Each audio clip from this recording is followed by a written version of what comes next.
In today's video, I'm going to show you how to replace the oil pump on your Ford Ranger.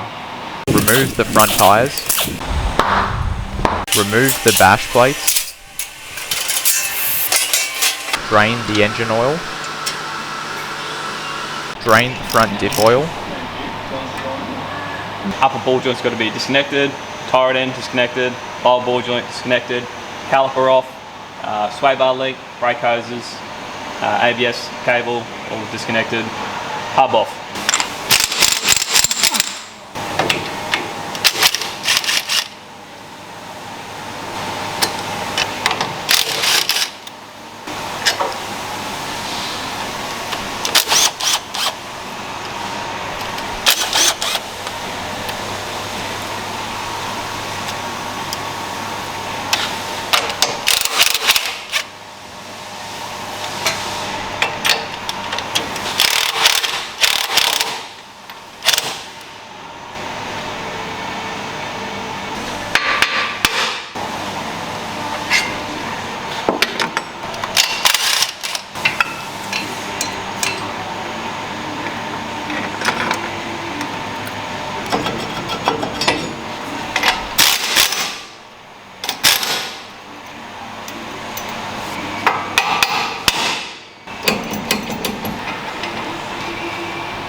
There's a circlip on the inner spline of the CV shaft, so sometimes you're just going to give them a shock. Yep. Pop that circlip out.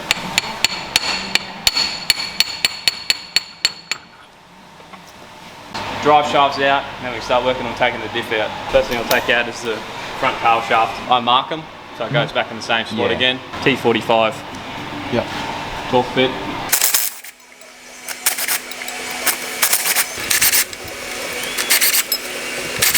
And that front sway bar has to be dropped down as well, so you can sneak the tail shaft out past it.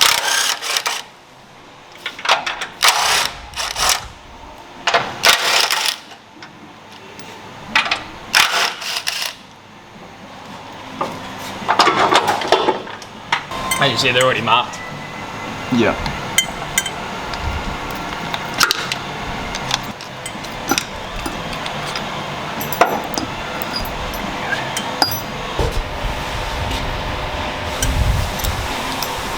And you want it going back in the car the same way it came out.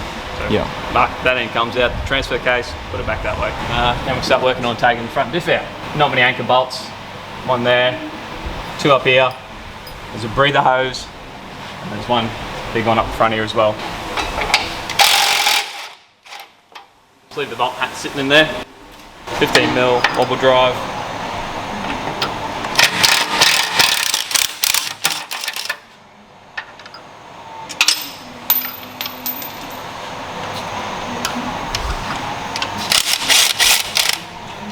Those ones you can take all the way out. And then there's one 13mm on this end of the tube.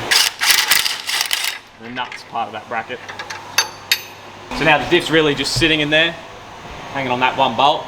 We'll take that bolt out and get the gearbox jack underneath it and wriggle and jiggle it out. And when we come down a bit, then we'll be able to disconnect that, read the tube off the top of the diff.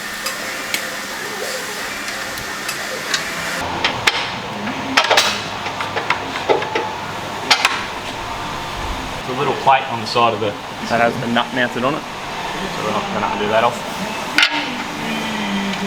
Then you sneak the diff this way a bit.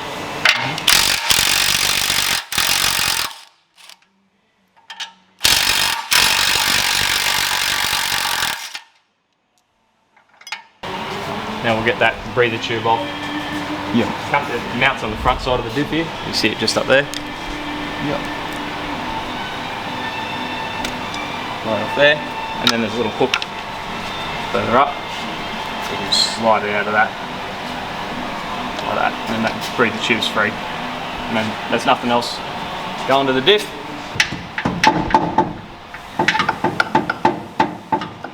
Get rid of this jack.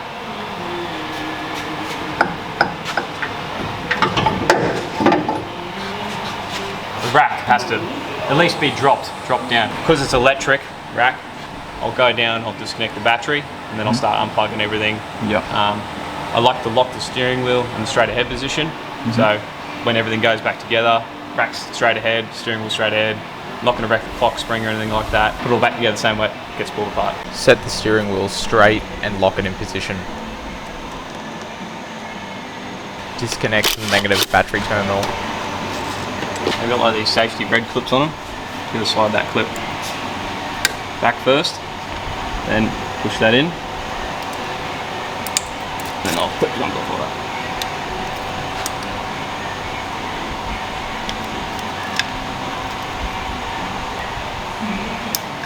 That's fine. Slide it back far enough.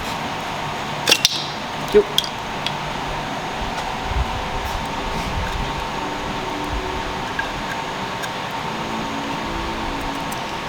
Disconnecting all the wires from the rack because the rack's just going to be hanging down. I don't want to be pulling any wires or anything like that.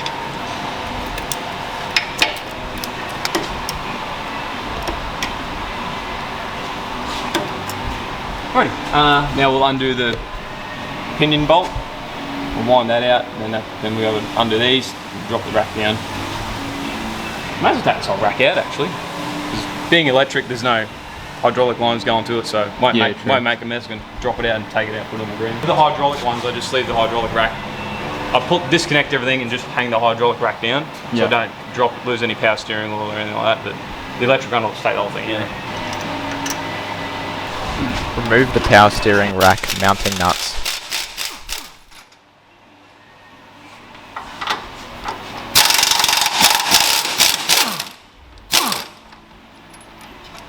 Those rack mounting bolts, I pushed through the chassis, so you can lift the rack up, push them back through the chassis. Yeah. Slide them out as far as you can.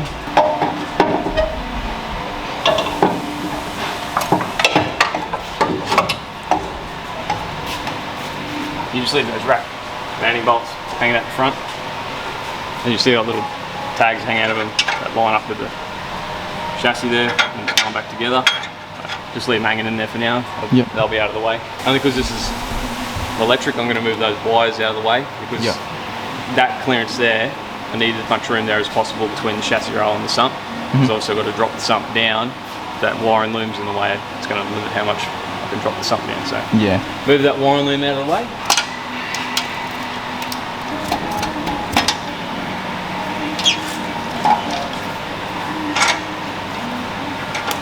Next thing I do is I undo the engine mounts because I will actually be lifting the engine up a little bit, just a little bit, just to make enough room to drop the sump down past that chassis rail. We didn't end up needing to lift the engine up on this car, but some models have different engine mounts, or your engine mounts could be worn and sagging and you might need to lift the engine.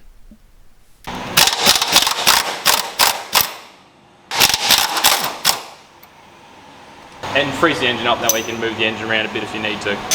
Remove the sump bolts and nuts.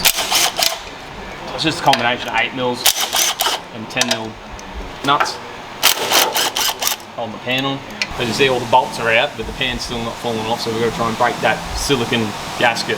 Generally use maybe a combination of a couple of little screwdrivers, but you don't want to gouge the aluminium or bend the pan too much or anything, because you're going to have to try and seal it back up again later, so just be gentle.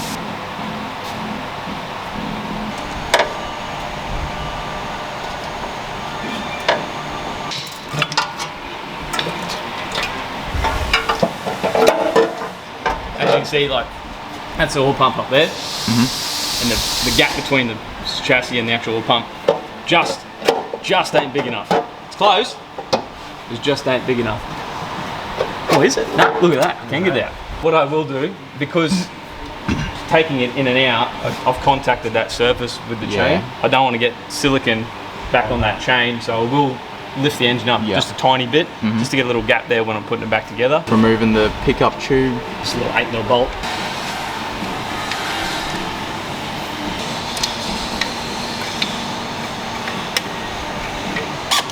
Remove the oil supply line. Install the oil blanking bolt. Install the chain alignment tool. Push the tool so the prongs are flush with the face of the sprocket, then tighten it with a sump bolt and nut. Remove the 4 oil pump bolts.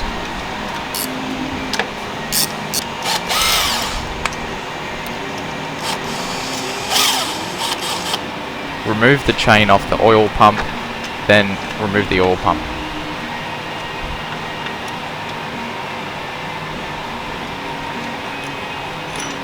This is the new gear oil pump. The new oil pump comes with a little adapter piece because we have to reposition the hole. So you just got to go screw this in and tighten it up. When we install the new pump, we reuse the old pickup tube and O-ring. I don't think you can buy that O-ring separately unless you buy a whole pickup tube from Ford. So usually I like to just go put it on the pump and test it sucks just to make sure that O-ring is sealing.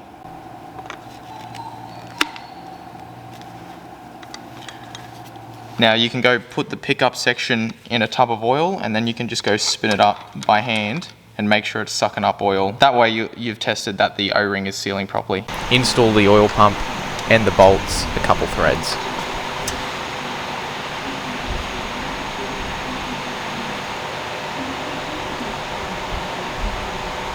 Push the pump forward onto that aligning tool and up, forward and up, and then you do the bolts up.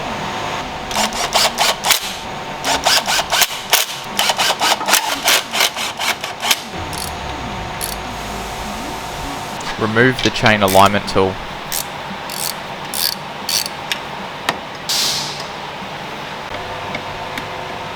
This and just using that to do that.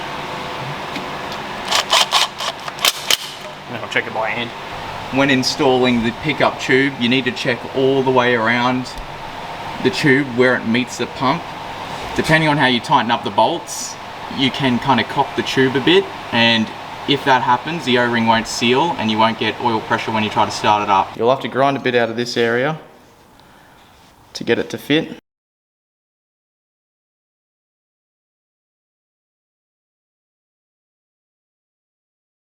To confirm you've grinded enough off the sump, you can place some grease on the bottom of the oil pump, then test fit the sump and make sure it's not touching.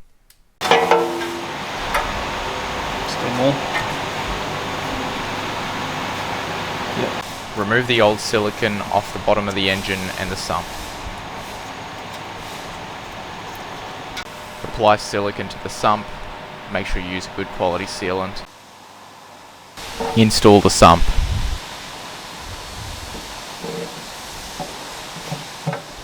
Fill the engine with oil and start it up to check you have oil pressure.